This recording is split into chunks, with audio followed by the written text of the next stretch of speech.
ও বগুড়া রোজাপুরের, ও বগুড়া রোজাপুর পূর্ব পাড়ার আমার ভাই আমার বাবারা, মা মা গো, ও আমার বোনেরা, হৃদয়ের জানালা খুলে আজকে কদ্দুর শোনো, মনটা দিয়ে শোনো, একটুখানি ধৈর্য ধরো।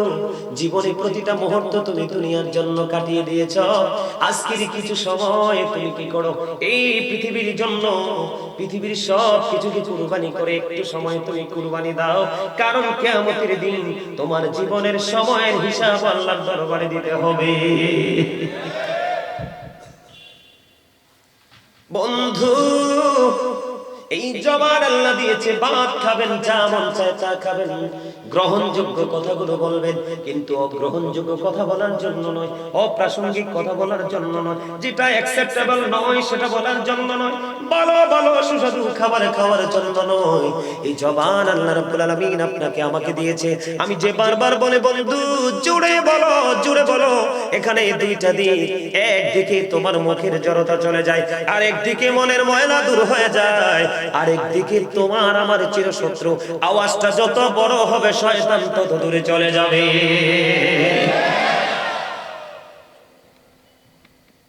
বলে হুজুর শয়তান কাছে থাকলে সমস্যাটা কি? আল্লাহ রাব্বুল আলামিন পবিত্র কালামে হাকিম স্পষ্ট করে বলে দিয়েছে, ও বন্ধু, আপনার আমার প্রকাশ্য শত্রু হলো শয়তান। Satan is the eternal enemy of the believers. ইমানদারদের প্রকাশ্য শত্রু হলো শয়তান। তবে প্রকৃত মুমিন যারা, প্রকৃত ইমানদার যারা, তাদের সম্পর্কে আমার আল্লাহ ওয়াজ করেছে, ইন্না কাইদা শাইতানি কানা দাঈফা। আল্লাহ রাব্বুল আলামিন বলেছেন Satan deception is very weak।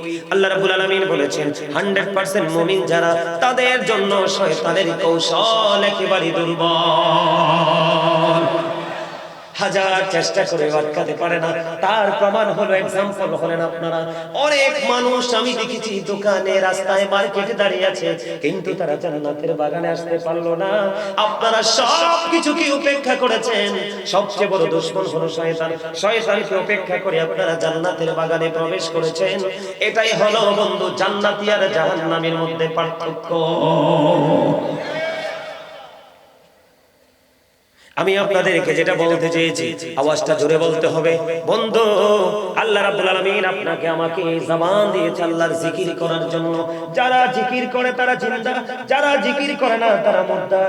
ও বন্ধু, আল্লাহ রাব্বুল আলামিন বলেছেন, remember me then I will remember you. Allah বলেছেন, remember me then I will remember you. তোমরা আমাকে স্মরণ করো, আমি তোমাদেরকে স্মরণ করব। ফাযকুরুনি আযকুরকুম। জোরে জোরে বলেন আল্লাহু আকবার। এখন বন্ধু আল্লাহ রাব্বুল আলামিন বললেন আপনাকে স্মরণ হলো বাংলা শব্দ, এই আরবিতে বলা হয় এটাকে জিকির, আর ইংলিশে এটাকে বলা হয় রিমেম্বার। আল্লাহ রাব্বুল আলামিন বলেছেন, বন্ধু তোমরা আমাকে স্মরণ করো, আমি তোমাদেরকে স্মরণ করব। হুজুর কেমন করে স্মরণ করব গো? আল্লাহ রাব্বুল আলামিন জানিয়ে দিয়েছে, ফাযকুরুল্লাহা কিয়ামান, দাঁড়িয়ে দাঁড়িয়ে জিকির করো, ও কুউদান বসে বসে জিকির করো, ওয়া আলা জুনুবিকুম শুয়ে শুয়ে জিকির করো রে। তারপরেও জিকির করা তুমি বন্ধ করো না। আল্লাহ বলেছেন, ইয়া আইয়ুহাল্লাযীনা আমানু যকুরুল্লাহা যিকরান কাসীরা ওয়াসাব্বিহুহু বুকরাতাও ওয়া আসীলা। আল্লাহ রাব্বুল আলামিন বলেছেন, হে ঈমানদারগণ, তোমরা বেশি বেশি করে জিকির করো, সকাল তো সন্ধ্যা আল্লাহর পবিত্রতা ঘোষণা করো। এখন আপনাদের কাছে আপনারা প্রশ্ন করতে পারেন, বলে হুজুর জিকির কাকে বলে, কোনটা জিকির? জিকির হলো বন্ধু সুবহানাল্লাহ বললেন এটাও জিকির, আলহামদুলিল্লাহ বললেন এটাও জিকির, আল্লাহু আকবার বললেন এটাও জিকির, লা ইলাহা ইল্লাল্লাহ বলেছেন এটাও জিকির, কাউকে সৎ কাজের জন্য ডেকেছেন এটাও জিকির, কাউকে অসৎ কাজ থেকে বারণ করেছেন ওটাও জিকির।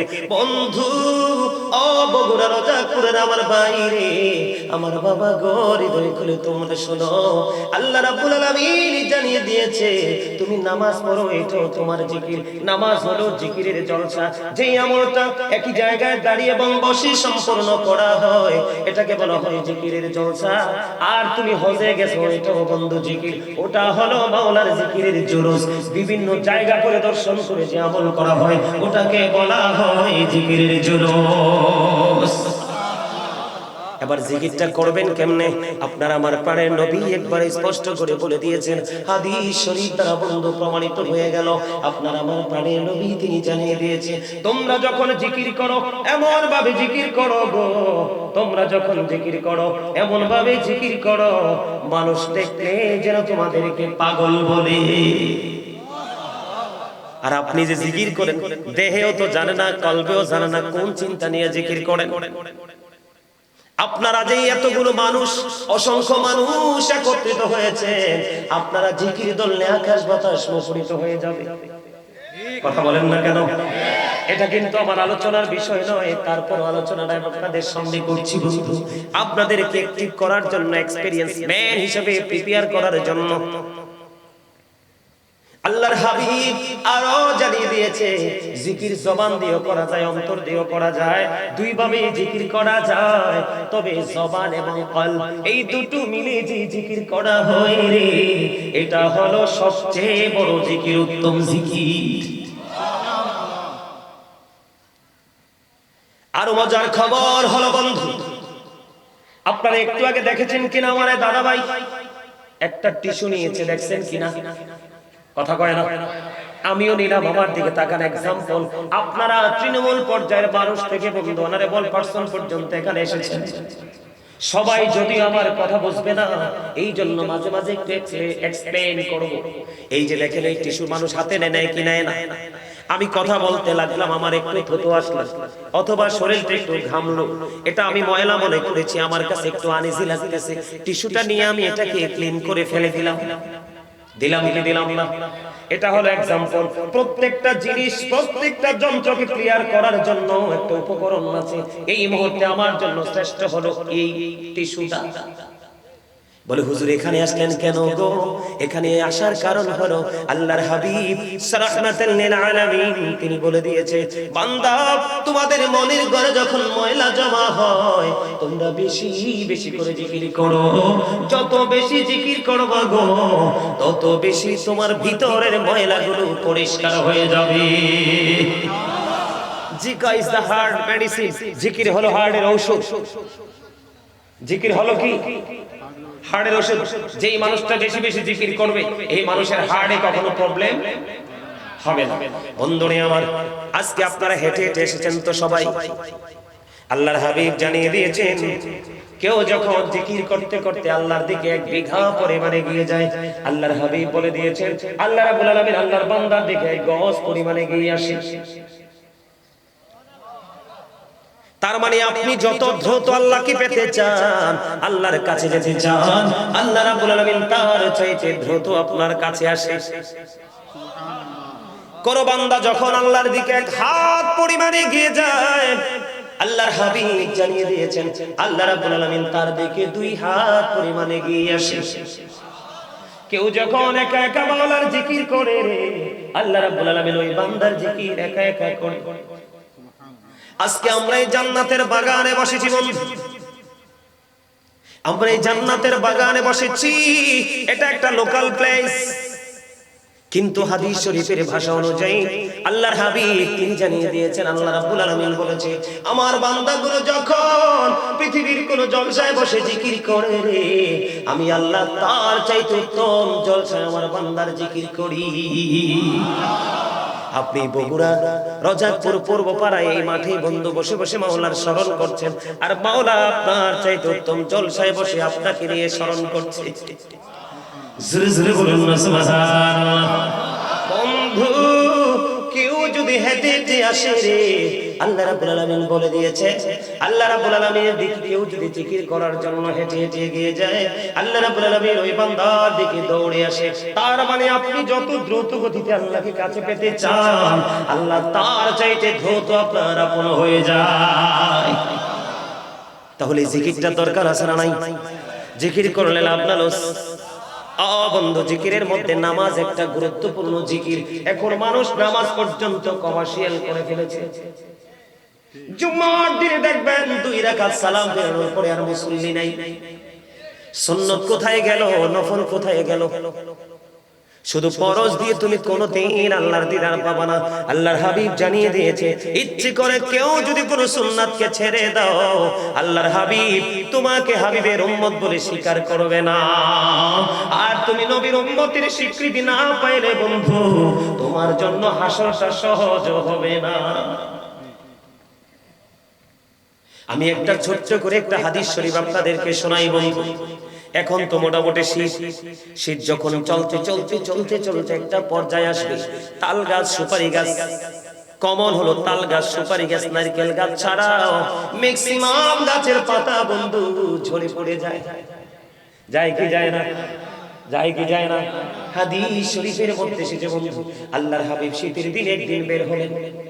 বের হওয়ার পরে তিনি দেখতে পাইলেন গাছের পাতাগুলো বিরামহীন ভাবে ঝরে ঝরে পড়ছে। দুটো ডাল আল্লাহর হাবিব শক্ত করে ধরলো। ধরার পরে আপনার আমার পানে নবী একটা ডাক দিলেন, আবু জরকে, এ আবু জর। আবু জর উত্তর দিলেন, লাব্বাইকা ইয়া রাসূলুল্লাহ, আমি হাজির। আপনার আমার প্রাণের নবী সঙ্গে সঙ্গে বলে দিল, রে আবু জর, তুমি চাইয়া দেখো, শীতের কারণে শুষ্ক হয়ে গাছের পাতাগুলো কেমনে বিরামহীন ভাবে জোরে জোরে পড়ে।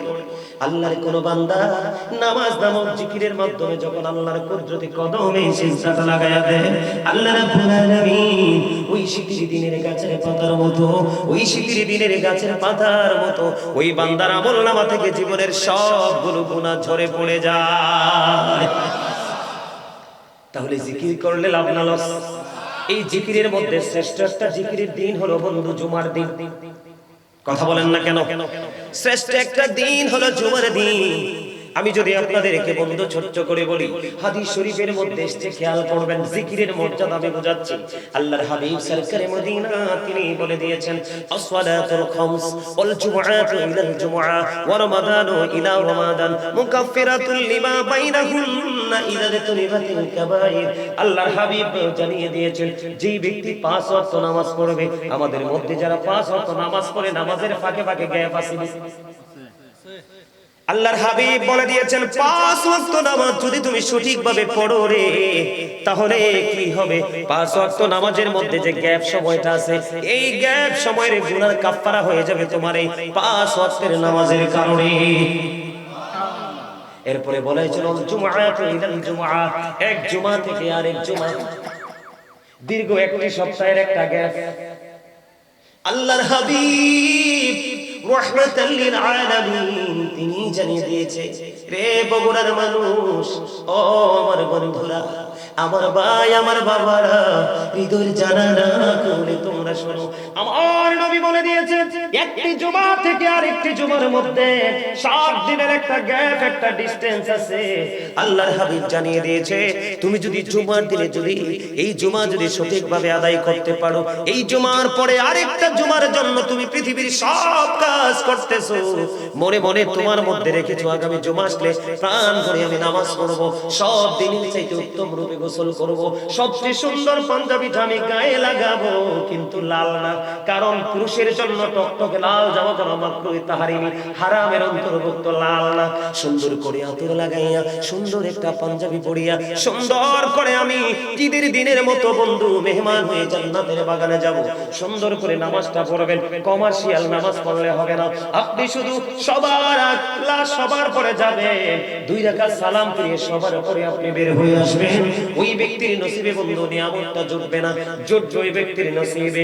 আল্লাহর হাবিব জানিয়ে দিয়েছেন, যে ব্যক্তি সবার আগে জুমার মসজিদে যাবে এবং সবার পরে যিনি মসজিদ থেকে বের হবে, আল্লাহর হাবিব বলে দিয়েছেন যে মসজিদ থেকে বের হয়ে তার বাড়ি যাইতে যতটুকু সময় লাগবে, প্রত্যেকটা কদমের বিনিময়ে 1 বছরের নফল ইবাদতের সওয়াব দেওয়া হবে। আল্লাহর হাবিব বলেছেন, একটি জুমা থেকে আরেকটি জুমার গ্যাপ, মাঝখানে যে গুনাহ করেছেন গুনার কাফারা হয়ে যাবে। এরপরে বলেছেন, রমাদানু ইলা রমাদান, এক রমজান থেকে আরেক রমজানের মধ্যে 364 দিনের গ্যাপ। কথা কন না কেন? কয় দিন? বন্ধুরি আমার, আপনার এই বছরের রোজায় চলে গেল 30 দিন, আবার সামনে আসতেছে ফেব্রুয়ারির শেষ দিকে বন্ধু এবারে রোজা শুরু হয়ে যাবে। এইবারে রোজায় আছে 30 দিন, আপনি 30 60 দিন মাইনাস করে দেন, আর আছে 304 দিন বা 5 দিন, ঠিক কিনা বলেন? আল্লাহর হাবিব তিনি জানিয়ে দিয়েছেন একটি রোজার মাঝখানে আরেকটি রোজা, দুই রোজার মাঝখানে যে গ্যাপ আছে, গ্যাপ সময় গুনাহ কাফারা হয়ে যাবে। শর্ত হলো কবিরা গুনাহ থেকে বেঁচে থাকতে হবে। জোরে জোরে সুবহানাল্লাহ। তাহলে জিকিরের দরকার আছে না নাই? জিকির করবেন কি করবেন না? তবে নামাজে গেলে বন্ধু অন্য মনস্ক হওয়া যাবে না। এই নামাজ দিয়ে আপনার হেদায়েত মিলবে না। যখন আপনি নামাজে দাঁড়াবেন, কি হইছে আপনার সমস্যা আছে কিছু? কথা বলেন কেন? আপনি বুঝেন না যে আপনার আওয়াজটা এখানে আসতেছে? দাদা ভাই কথা বলা যাবে না, বললেও কানে কানে চুপে চুপে, ঠিক আছে? আমার এই ওয়াজটা কি আপনাদের কাছে ভালো লাগে? শুনতে মনে চায়? এসে 1000 বার যদি দুরূদ পড়তে পারে রে, জান্নাত না দেখা পর্যন্ত তার মরণ হবে না। জোরে জোরে বলুন না সুবহানাল্লাহ। তাহলে এই জায়গাটাও আমাদেরকে একটু খেয়াল রাখতে হবে বন্ধু। আপনি কোরআন তেলাওয়াত করতে হবে, নামাজ পড়তে হবে, নবীর প্রেমের দুরূদ পড়তে হবে, সামাজিক বন্ধনে আবদ্ধ হতে হবে, সামাজিক যে সম্প্রীতি আপনার আমার মধ্যে সেটাকে জাগিয়ে তুলতে হবে। এখন আমরা যে মুসলমান, বন্ধু আমরা নামের মুসলমান, মুসলমানের মুসলমানিত্ব মুসলমানের কাছে নাই। আমার কথাগুলো আপনাদের কাছে একটু খারাপ লাগতে পারে। এখন আমি এই কথাগুলো কেন বললাম? এই কথাগুলো বলার কারণ আছে বন্ধু। যেখানে যাবেন, মসজিদে যাবেন, আগে কোনো মুসল্লি নাই, আছে জামাতের আগ দিয়ে দেখবেন মুসল্লি, আবার দেখবেন জামাত শেষ করার পরে দেখবেন মুসল্লি নাই। অথচ যিনি আল্লাহর প্রিয় হাবিব, যিনি আমাদের পথ দেখিয়েছেন, আল্লাহ রাব্বুল আলামিন যাকে আমাদের মুক্তির দূত হিসেবে পাঠিয়েছেন, ওনার জীবনের বন্ধু বিশেষ করে নামাজের দিকে তাকাইলে দেখা যায় উনি যখন নামাজে দাঁড়াইতো পা মোবারক ফুলে নখ মোবারক বের হয়ে আসতো, এরপরেও নামাজ শেষ হইতো না। বন্ধুরে আমার, আমি আপনাদেরকে এখান থেকে একটুখানি জিকির থেকে বের হয়ে গেলাম। আমি আপনাদেরকে এখান থেকে একটা জায়গায় নিয়ে যাব, অত্যন্ত গুরুত্বপূর্ণ জায়গায়। আমি আজকে আলোচনার শিরোনাম দিয়েছি ইয়া আইয়ুহাল্লাযীনা আমানু কু আনফুসাকুম ওয়া আহলিকুম নার। আল্লাহ রাব্বুল আলামিন বলে দিয়েছেন, O believers, save yourself and your families from the fire. Allah রাব্বুল আলামিন মুমিনকে ডেকে বলেছেন, তুমি জাহান্নাম থেকে বাঁচো এবং তোমার পরিবারকেও জাহান্নাম থেকে বাঁচাও। আপনি বাঁচবেন এবং বাঁচাবেন, এই জন্য নিজেকে বাঁচতে হবে এবং আপনার ফ্যামিলি পরিবারকে বন্ধু বাঁচাতে হবে। আমার দিকে তাকান, আমরা সবাই কিন্তু এখানে সম্মিলিতভাবে যারা আছি সবাই মানুষ। আমরা সবাই কি মানুষ? মানুষকে যদি আমি আরবিতে বলি আল্লাহর কোরআনের ভাষায়, এটাকে আল্লাহ কখনো কখনো বলেছেন ইয়া আইয়ুহান নাস, আবার কখনো কখনো বলেছেন ইয়া আইয়ুহাল ইনসান। আমি যদি ইংলিশে বলি আল্লাহ বলেছেন আল্লাহর ভাষায়, আমি যদি আমাদের ভাষায় বলি বন্ধু, কখনো বলেছেন ম্যান অথবা কখনো পারসন। কেন আসলাম এই জায়গায়? মানুষ মনে করে তার দেহ সুস্থ থাকলে সুস্থ, না না, তার দেহ সুস্থ থাকলে সুস্থ নয় রে বন্ধু। আসলে তার আত্মাটাকে সুস্থ রাখতে হবে। তার প্রমাণ আমি আপনাদেরকে বলি, এই যে আমাদের দেহটা, এই দেহটার একটুখানি বন্ধু দামও আমাদের নাই যদি আমাদের ভিতরের মানুষটা না থাকে। ভিতরে একটা মানুষ আছে অচেনা, কেমন করে আসছে সেটাও জানি না, আবার কেমন করে চলে যাবে বন্ধু সেটাও জানি না। কোন দিন আসবে সেটাও জানতাম না, কোন দিন চলে যাবে আমরা সেটাও বুঝতাম না। বন্ধু, সেটাকে আল্লাহর কোরআনের ভাষায় বলা হয় রূহ, ইংলিশে এটাকে বলা হয় সোল, বাংলাতে এটাকে বলা হয় আত্মা। আল্লাহর কোরআনের ভাষা আল্লাহ বলেছেন কাউলির রূহু মিন আমরি রাব্বি। আল্লাহ বলেছেন say the soul is the warder of my lord. Allah রাব্বুল আলামিন জানিয়ে দিয়েছে আত্মাটা হলো জাস্ট আল্লাহর ওয়ার্ডার, আল্লাহর নির্দেশ। আত্মার কোনো ক্ষয় নেই, আত্মার কোনো বিনাশ নেই, আত্মার কোনো মরণ নেই। এটা শুধু স্থান পরিবর্তন করে, প্লেস চেঞ্জ করে। এই যে পৃথিবীর মানুষগুলো, শুধু আপনাদের এখানে নয়, আগে আমরা ছোট যখন ছিলাম, যখন আমরা ওয়াজের মাঠে যাইতাম, উপচি পড়া বীর থাকতো মানুষের মধ্যে। এখন দেখবেন সেই মানসিকতা নাই। এই মানসিকতা না থাকার কারণ হলো এই মোবাইল। এটা কি আমার সাথে আপনারা একমত কিনা? এই মোবাইল, এটাকে সবাই যদিও বলে বন্ধু মোবাইল, আমি এটাকে বলে বিষাক্ত সাপ। বন্ধু, দুনিয়ার সাপে কামড় দিলে বিষ নামানো যায়, কিন্তু এই সাপের সবল দিলে বিষ নামানো যায় না, মানুষের জীবন পুরো ধ্বংস হয়ে যায়। কথা বলেন না কেন? আজকে বন্ধু, এই মোবাইলের কারণে মানুষের চরিত্র শেষ, মানুষের ঈমান শেষ, মানুষের আমল শেষ, মানুষের দৃষ্টি শেষ। আমি আস্তে আস্তে করে আপনাদের কাছে আসবো এই জায়গায়। একটুখানি বন্ধু মনটা দিয়ে শুনবেন, বেশি লম্বা সময় আলোচনা করব না, আপনাদেরকে বিরক্ত করে। যতক্ষণ আপনারা শুনবেন ততক্ষণই বন্ধু শোনাবো। এই যে আমি বললাম দুটো জিনিস, একটা হলো দেহ, আরেকটা হলো দেহের ভিতর আত্মা। আপনার আমার মধ্যে যেদিন দেহের মধ্যে আত্মা ছিল না, সেদিন আপনি আমি ছিলাম না। আজকে দেহের মধ্যে আত্মাটা আছে, আপনি আমি আছি। যেদিন আমার আত্মা চলে যাবে, সেদিন আপনি আমি যদি বলি, আমার দিকে তাকান, I am a dead, you are dead. আপনি আমি, আমরা সবাই মৃত। আমরা সবাই কি মৃত্যুবরণ করার পরে আপনার আমার ঠিকানা কোথায়?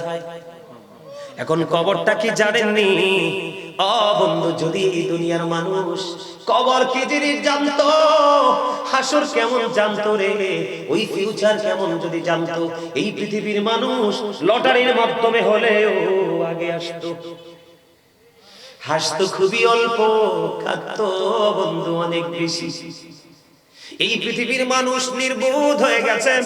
একদিকে মোবাইল, আরেকদিকে হলো পৃথিবী। আল্লাহ রাব্বুল আলামিন সূরা আলে ইমরানের 185 নম্বর আয়াতের শেষ অংশে বলে দিয়েছেন, ওয়ামাল হায়াতুদ দুনিয়া ইল্লা মাতাউল গুরুর। এই দুনিয়ার জীবন, এই পৃথিবীর জীবন একটা ধোঁকা, একটা প্রতারণা ছাড়া কিছুই না। আপনার আমার ঠিকানা হবে কবর।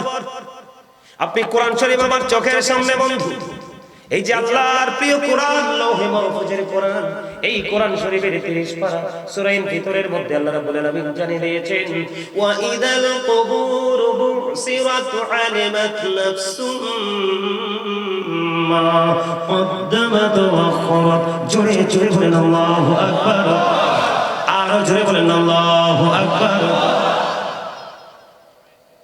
আল্লাহ রাব্বুল আলামিন জানিয়ে দিয়েছে বন্ধু, আপনার আমার জীবনে আমরা যা কিছু করব, সব কিছু আমরা দেখতে পারবো, জানতে পারবো যেদিন কবরটা ওপেন হয়ে যাবে। কবর ওপেন হবে কি হবে না? বন্ধু, সূরা ইনফিতরের শুরুটা দেখেন, আল্লাহ বলেছেন, ইদাস সামাউ ফাতারাত ওয়া ইদাল কাওয়াকিবু তাতারাত ওয়া ইদাল বিহারু ফুজ্জিরাত ওয়া ইদাল কুবুরু বুসিরাত আলিমাত নাফসুম মা কদ্দামাত ওয়া আখরাত। জোরে জোরে বলুন আল্লাহু আকবার। বন্ধু, আকাশ যখন ভেঙে যাবে, তারকাগুলো বন্ধু বিক্ষিপ্ত হয়ে পড়বে, সমুদ্র উদ্বেলিত হয়ে যাবে, ওই সেদিনই কবরটা বন্ধু ওপেন করা হবে। যেদিন কবর ওপেন হয়ে যাবে গো, প্রত্যেকেই জানতে পারবে কে কি করেছে আর কি করেনি। তার মানে আপনার আমার জীবনে যা কিছু করেছি সব কিছু প্র্যাকটিক্যালি দেখতে পাবো, জানতে পারবো। সেদিন কাউকে বন্ধু দোষ দিতে পারবো না, কারণ দুই কাঁধে দুইটা ফেরেশতা আছে না নাই? কে আমার কাঁদি কাঁদি বসিয়া,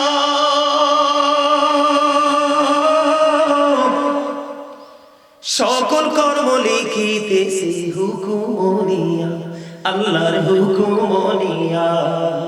40 কদম হাঁটিয়া আসবি সজন, মুনকার নাকির হাজির হইবি তখন, ঘুমটা খুলিয়া সওয়াল করিবেন তখন। 40 কদম হাঁটিয়া আসবি সজন। আসবি কি আসবে না সেই দিন? আল্লাহ বলেছেন, কবরটা ওপেনিং হয়ে গেলে আপনার আমার জীবনে কে কি করেছি সব কিছু প্রকাশ হয়ে যাবে। আর হাদিস শরীফের দিকে বন্ধু নজর দিয়ে দেখলাম, আল্লাহর হাবিব জানিয়ে দিয়েছেন, আল কবরু রাওজাতুম মির রিয়াদিল জান্নাতি ওয়া হুফরাতুম মিন হুফারিন নার।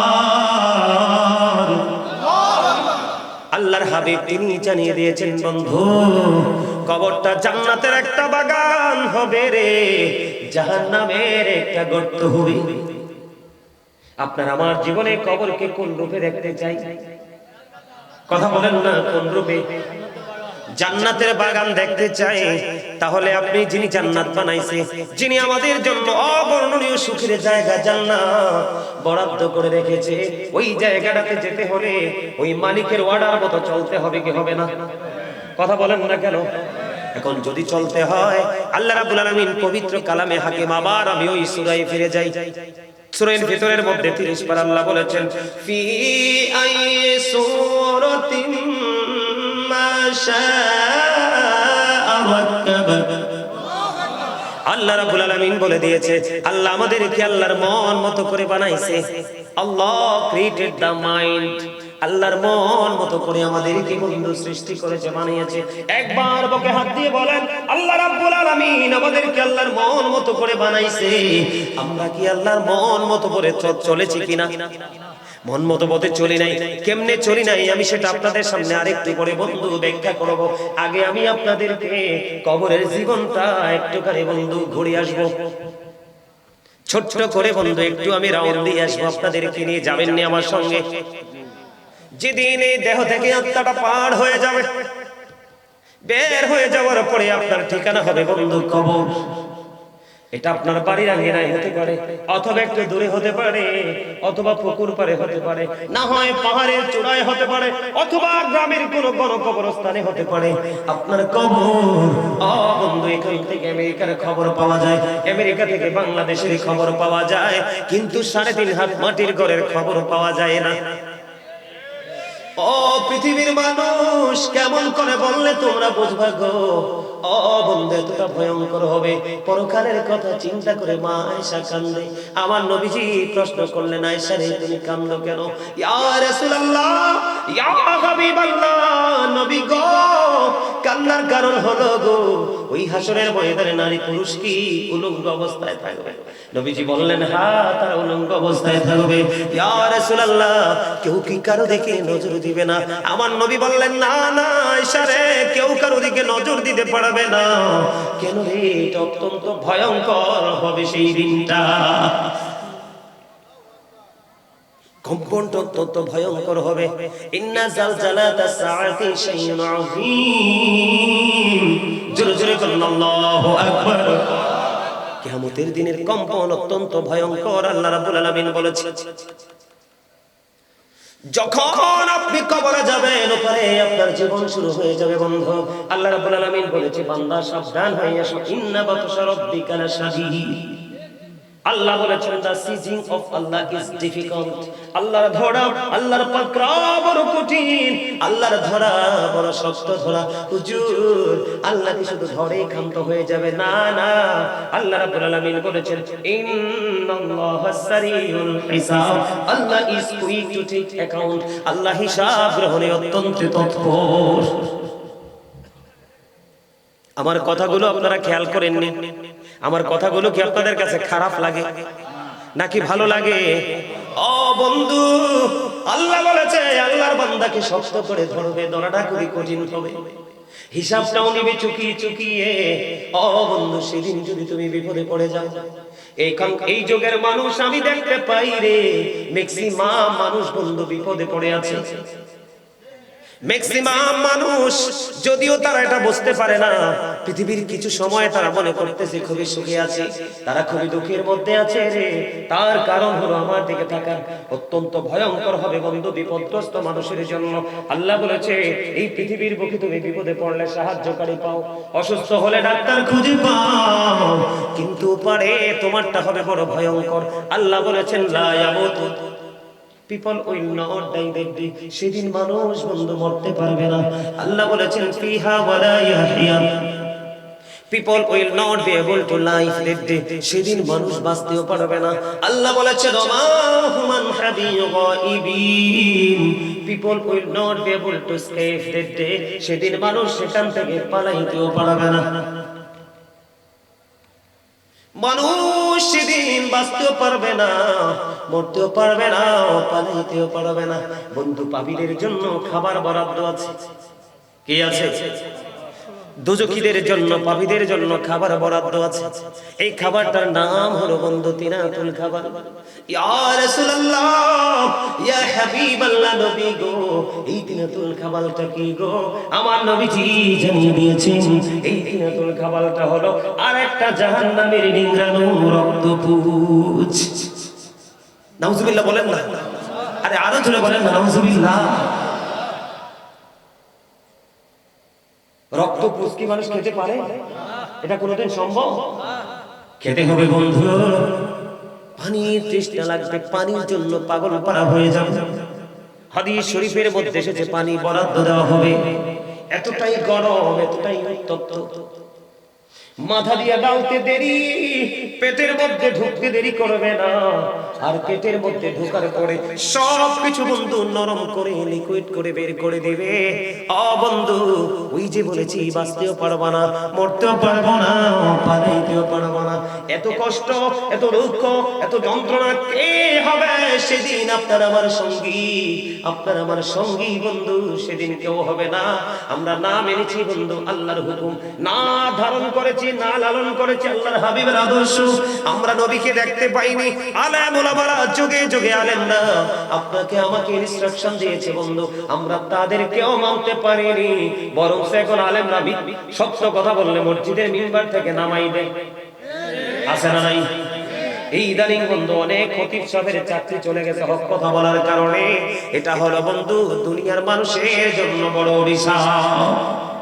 আপনাদেরকে আমি যদি বন্ধু আরেকটু বলি বিপজ্জনক কথা, জাহান্নামীদেরকে আল্লাহ রাব্বুল আলামিন একবারে কম আযাব যদি বলে, আগুনের এক জোড়া জুতা বন্ধু বানিয়ে দেওয়া হবে, পরিয়ে দেওয়া হবে। এক জোড়া আগুনের জুতা পরিয়ে দেওয়া হবে। মাথার মগজটা গোস্তের পাতিলের চাইতে ভয়ঙ্কর রূপে উতরাইতে থাকবে। কে হবে সেদিন তোমার বন্ধু? কে করবে সেদিন তোমার সুপারিশ? কোরআন শরীফের 19 পারা সূরা শুআরা 88 89 নম্বর আয়াত খুলে দেখেন, আল্লাহ রাব্বুল আলামিন বলে দিয়েছেন, ইয়াউমা লা ইয়ানফাউ মালু ওয়ালা বানুন ইল্লা মান আতাল্লাহা বিকলবিন সালিম। বন্ধু, উপরে আপনার ধন সম্পদ সন্তান সন্ততি কোনো কাজে আসবে না, তবে যিনি সুস্থ অন্তর নিয়ে যাবে সে ব্যতীত। সুবহানাল্লাহ বলেন না? যিনি সুস্থ হয়ে যাবে, কি হয়ে যাবে? কি হয়ে যাবে? সুস্থতা নিয়ে। সুস্থতা মানে হলো ঈমান আমল। আপনারা বলেন আজকের এই কিছু সময় 11টা বাজে মাত্র, মোবাইল নিয়ে যখন মানুষ বসে, রাত শেষ হয়ে যায় বন্ধু, ঘুম আসে না। মসজিদে গেলে দেখবেন, মাহফিলে গেলে দেখবেন, কোরআনের জলসায় গেলে, মাহফিল হলে, কোরআন তেলাওয়াতের সময় হলে দেখবেন অনেক মসজিদে রমজান মাসে লম্বা কেরাত করতে পারে না, পারে না, বিরক্ত লাগে। কিন্তু গান বাদ্যযন্ত্র নৃত্য যখন হয় তখন কোনো বিরক্তি আসে না। এটাই হলো আমাদের জন্য কিয়ামতের আলামত। সহ্য করবেন কেমন করে? আল্লাহর হাবিব জানিয়ে দিয়েছেন, জাহান্নামের আগুনটাকে 1000 বছর তাপ দেওয়া হয়েছে, রং হয়ে গেল আগুনের লাল। আল্লাহ কই এই আগুনে হবে না, আরো 1000 বছর তাপ দিল, রং হয়ে গেল সাদা। আরো 1000 বছর তাপ দেওয়া হয়েছে, আগুনের রং হয়ে গেল বন্ধু কালো। এক এক করে 3000 বছর আগুনটাকে উত্তপ্ত করে ওই পাপী মানুষের জন্য বরাদ্দ করে রেখেছে। ওই কঠিন বেড়াজাল থেকে মানুষ বাঁচতেও পারবে না, মরতেও পারবে না, পালাইতেও বন্ধু পারবে না। কি হবে সেদিন? কি করবে মানুষ সেদিন? মানুষের উপায় কি রে? মানুষ কোন উপায় খুঁজে পাবে না বন্ধু। এই জন্য আমি আপনাদেরকে একটুখানি বলেছি, আল্লাহ ধরবে খুবই শক্তভাবে, হিসাব নেবে শক্তভাবে। বিপদে যদি পড়ে যাও, বাঁচতেও পারবে না, মরতেও পারবে না, পালাইতেও পারবে না। যদি তুমি নেককার হতে চাও, মুমিন হতে চাও, তাহলে তোমাকে ধারণ করতে হবে রাসূলের আদর্শ। কথা বলেন না কেন?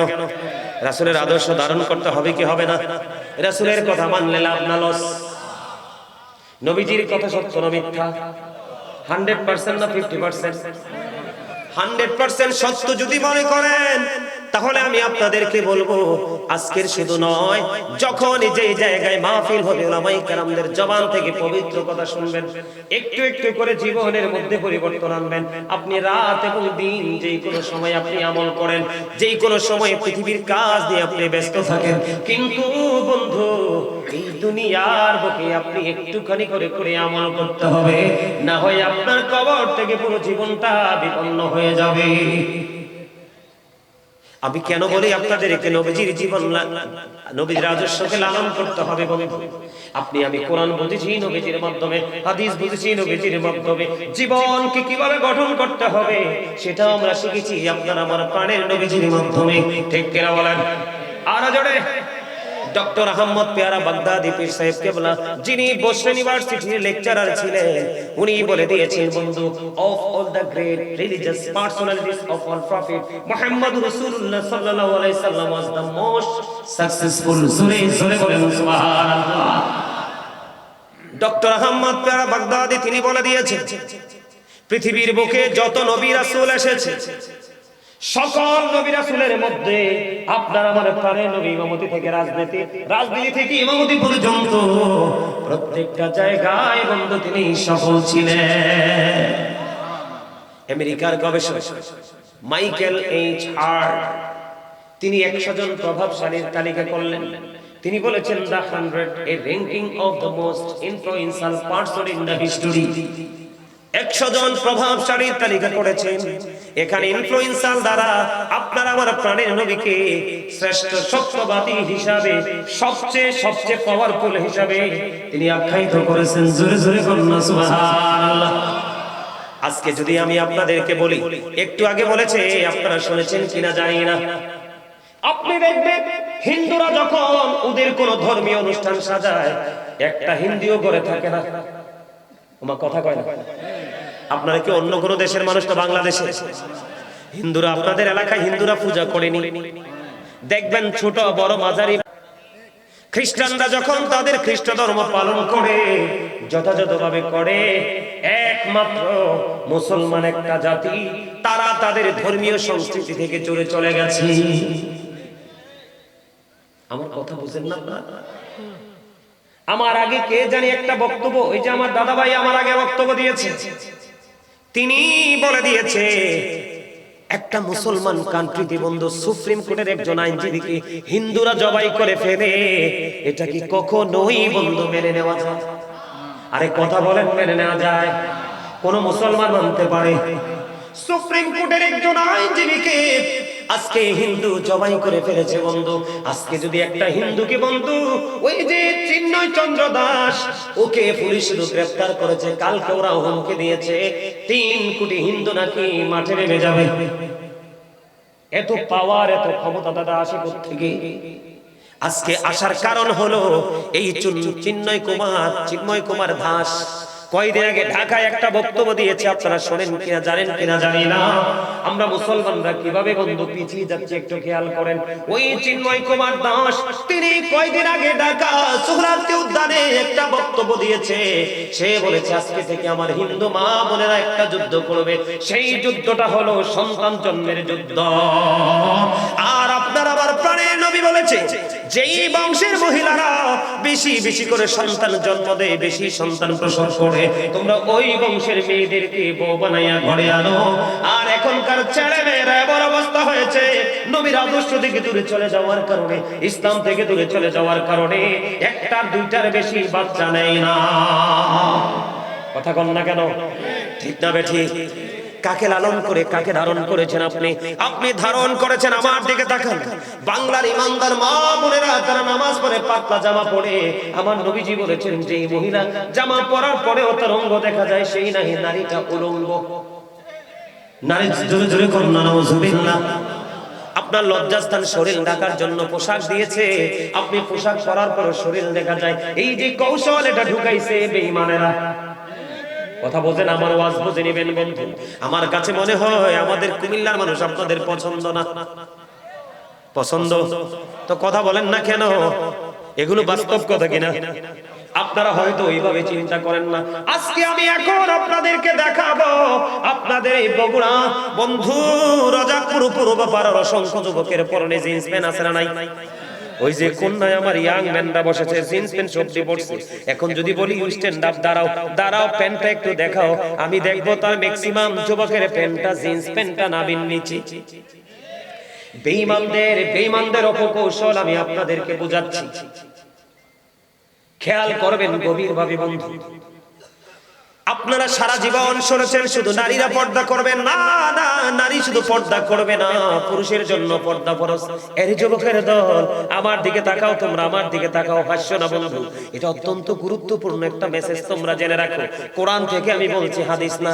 হাদিস বললে দাদা ভাই হয়তো অনেকে বলে গায়ে পড়বে, তো বলবে না জাল হাদিস কইছি, কিন্তু কোরআন বললে জাল বলার কোনো সুযোগ। বন্ধুরে আমার, ইমানদার পুরুষের জন্য আল্লাহ 3টা পোশাক দিয়েছে। কয়টা? তোমরা বেশি করে শোনো, কারণ তোমরাই বেশি বেঈমানকে লালন করো। কারণ মাথার চুল কাটার স্টাইল ইহুদি স্টাইল, দাড়ি রাখার স্টাইল ইহুদিদের স্টাইল। তোমরা কেন বোঝো না দাড়ি রাখা নবীর সুন্নাহ? আর তুমি এমন ভাবে দাঁড়িয়ে রাখছো, নেইমার মেসির মতো দুষ্ট লোক দাঁড়িয়ে রেখেছে, তুমি তার স্টাইলে দাঁড়িয়ে রাখলা। কোনোদিন কোন ইমাম সাহেবকে প্রশ্ন করলা না, তুমি কেন বুঝো না? তুমি যে জিন্স প্যান্টটা পরেছো, আল্লাহ বলেছেন লিবাসুত তাকওয়া যালিকা খায়র। 3টা পোশাক দিয়েছেন আল্লাহ। একটা হলো লজ্জাস্থান ঢাকার পোশাক, আরেকটা হলো বন্ধু সাজের পোশাক, আরেকটার মধ্যে বন্ধু আরেকটা হলো তাকওয়ার পোশাক। আল্লাহর কাছে সবচেয়ে প্রিয় হলো তাকওয়ার পোশাক। বলো হুজুর তাকওয়ার পোশাকটা কোনটা? আপনি লুঙ্গি পরেন, প্যান্ট পরেন, পায়জামা পরেন, ট্রাউজার পরেন, যেটাই পরেন, আমার দিকে তাকান, উপর দিয়ে থাকবে নাভি বরাবর অথবা নাভির উপরে, আর নিচের দিক দিয়ে থাকবে টাকনুর উপরে। এরে বগুড়ার যুবক, রাজাপুরের যুবক রে, কত অন্যায় তোমরা করছো। বুখারী শরীফের মধ্যে এসেছে হাদিস কানা, যেই পুরুষ ইচ্ছে করে অহংকার করে ঝুলিয়ে টাকনুর নিচে পোশাক পরবে, বিজ্ঞান বলে তার যৌবনের দিক দিয়ে ছেলেরা দুর্বল হয়ে পড়বে, তাদের যৌবন যথাযথ কাজ করবে না। সায়েন্টিফিক গবেষকদের কথা। আর কোরআন এবং হাদিস বলে, বুখারী শরীফের মধ্যে এসেছে, এই জিন্স প্যান্ট যারা ইচ্ছে করে যে কোনো পোশাক ইচ্ছে করে টাকনুর নিচে ঝুলিয়ে পড়বে, তার ঠিকানা হবে জাহান্নাম। কেন হবে জাহান্নাম? এই দিক দিয়ে উপরের দিকে নাভি বরাবর, আর নিচের দিক দিয়ে থাকবে টাকনার উপরে। এই কন্ডিশনে পোশাক পরা এটা ফরজ। আজকে তুমি এই পোশাক, আগে কিন্তু দাদা ভাই আপনারা দেখছেন নি, আপনারাও তো ইয়াং ছিলেন, এই পোশাক কি ছিল? আপনারা কিছু মনে করবেন না, লজ্জা নয় বন্ধু, জানতে হবে। আমার কাছে অবাক লাগে, একটা যুবকের বাড়িতে মা আছে, বোন আছে, চাচি আছে, দাদি আছে, আছে না নাই? সেই জিন্স প্যান্টটা পরার পরে তার নাভির নিচের অঙ্গ দেখা যায় না। মসজিদে যখন রুকু দেয়, জিন্স প্যান্টটা পয়রা রুকু দেয়, পিছনের কাতার থেকে আরেকজন তার লজ্জাস্থানটা দেখতে পায়। কথা কন না কেন? এই ক্ষেত্রে যদি আমি একটা কথা বলে ওয়াজ করব নাকি আপনাদেরকে একটার পর একটা মেসেজ দিব, বুঝে উঠতে পারতেছি না, কারণ আপনাদের মানসিকতা আমি এখনোই বুঝতে পারি নাই। এবার আবু বকর সিদ্দিক প্রশ্ন করলো, ইয়া রাসূলুল্লাহ, আমার যখন পোশাকটা আমি যখন পরি, মাঝে মাঝে পোশাকটা টাকনুর নিচে চলে আসে, চলে আসার পরে আমি আবার এটাকে উঠাই ফেলি, ইয়া রাসূলুল্লাহ, আমি কি সাজার অন্তর্ভুক্ত হব?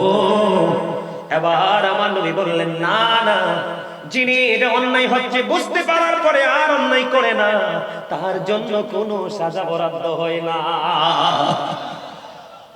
এটার প্রমাণ হলো বন্ধু, আল্লাহ বলেছেন আল্লাযীনা আমানু, যারা ঈমান এনেছে, ওয়া কানু ইয়াত্তাকুন, এবং তাকওয়া অবলম্বন করেছে, লাহুমুল বুশরা, তাদের জন্য সুসংবাদ, ফিল হায়াতিদ দুনিয়া, দুনিয়ার জীবনে, ও ফিল আখিরাহ, এবং পরকালের জীবনে। এ বগুড়ার আমার বাপ, আমার বোনেরা, আপনাদের কি বলছি গো, আপনার ছেলে যখন বড় হয় সে কি করে আপনাকে নজর রাখতে হবে। বাবা গো, ছেলেটা বড় হয়ে গেছে, মেয়েটা বড় হয়ে গেছে, কি করে আপনাকে একটু নজর রাখতে হবে। ছেলেদেরটা থাকার কথা উপরে, এটা চলে গেছে নিচে, মেয়েদেরটা থাকার কথা নিচে, এটা উঠে গেছে উপরে। এটা হলো বেঈমান কাফেরদের একটা অপকৌশল। জোরে জোরে বলেন না নাউজুবিল্লাহ।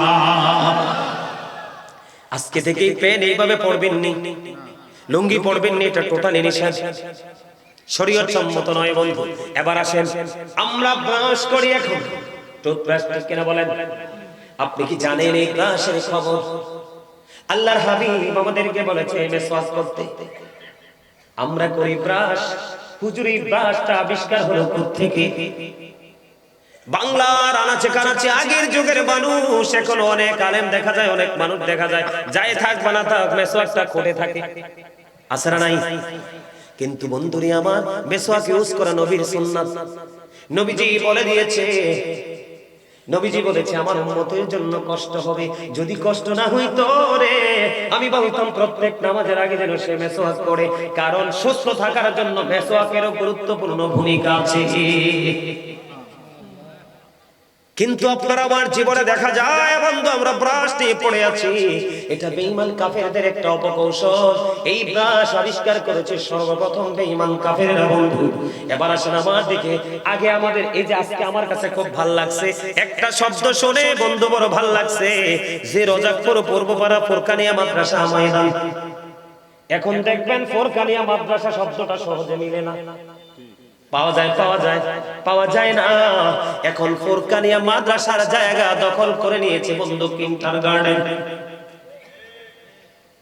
মুসলমানের বাচ্চারা জীবন ভর তারা কি করবে? সকালে উঠে কোরআন তেলাওয়াত করবে।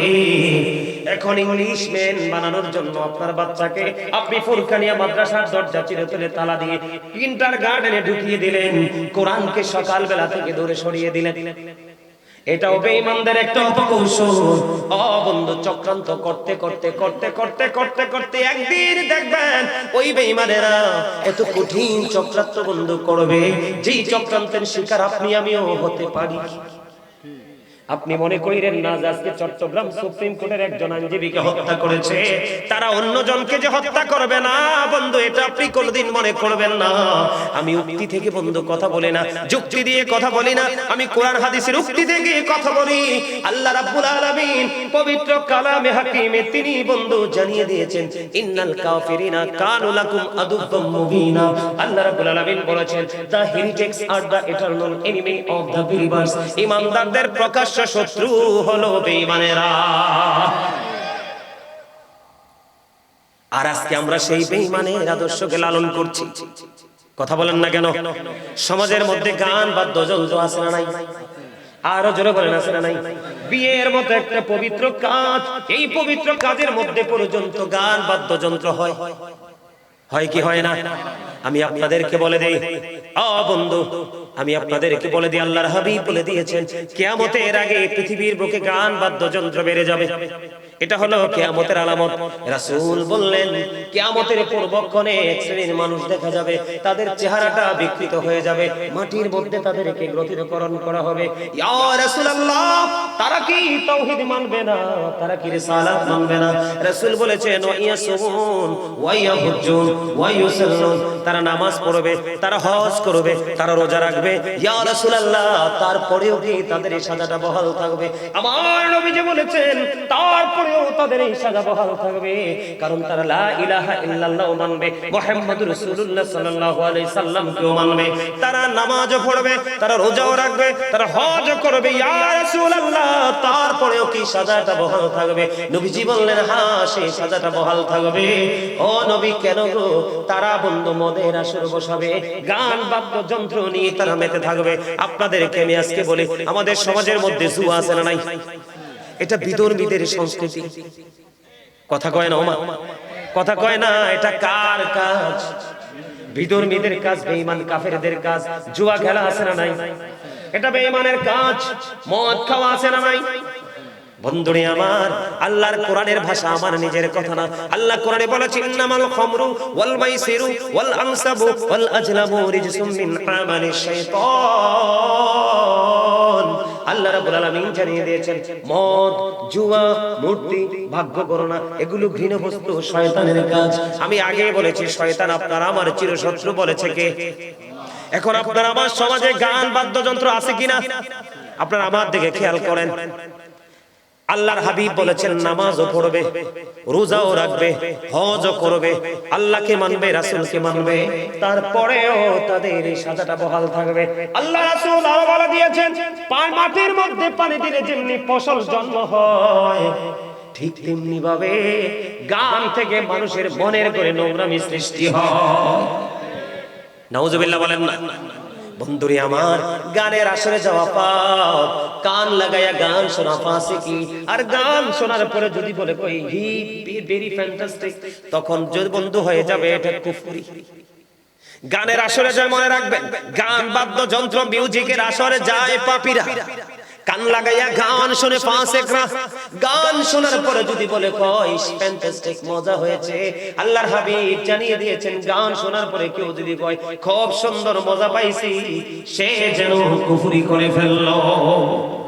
জোরে জোরে বলেন না নাউজুবিল্লাহ। আজকে বাংলাদেশে ইহুদিদের সংস্কৃতি কায়েম হচ্ছে। আপনারা আমার দিকে তাকান, কয়দিন আগে দেখলাম এক বাবার 5টা সন্তান, 5টাই বন্ধু অফিসার, কিন্তু বাবা মার ঠিকানা বৃদ্ধাশ্রম। এটা আসছে পশ্চিমা দেশ থেকে। কথা কয় না কেন? এটা করতে গেছে আপনি আপনারা জানেন কিনা জানি না বন্ধু, ইহুদিদের সংস্কৃতি সন্তান বড় হওয়ার পরে বাবা মা শাসন করতে পারে না। যদি বাবা মা কোনো সন্তানকে আঘাত করে তাকে পানিশমেন্ট নিতে হয়। অথচ ও বন্ধু, গবেষক কোরআন হাদিস বলতেছে paradise of the child under the feet of the mother, মায়ের পায়ের নিচে সন্তানের জন্য। আর আমরা সন্তান হিসেবে আমাদের মান্য করা হলো we should Obi our parents, আমাদের প্রত্যেকের উচিত হলো পিতামাতাকে মান্য করা, ঠিক কিনা বলেন? আর পিতামাতার দায়িত্ব হলো every parent should take care their children very carefully. প্রত্যেকটা পিতামাতার উচিত সন্তানের দায়িত্ব যত্ন সহকারে পালন করা। আজকে পশ্চিমা সংস্কৃতির মধ্যে বাবা মা তার দায়িত্ব পালন করবে সন্তানের, এটা নাই, কেড়ে নিয়েছে।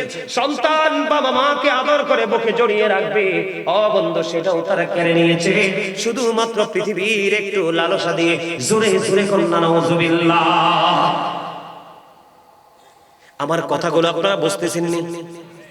বন্ধু, এই যে বললাম গান বাদ্যযন্ত্র, মদ খাওয়া, হযরত ইমাম আযম আবু হানিফা রাহমাতুল্লাহি আলাইহি তিনি বলেছেন, তোমরা যদি কোনো মানুষকে দেখো মদ পান করতে, তোমরা তাকে 80টা ডোরা মারো। কেন গো?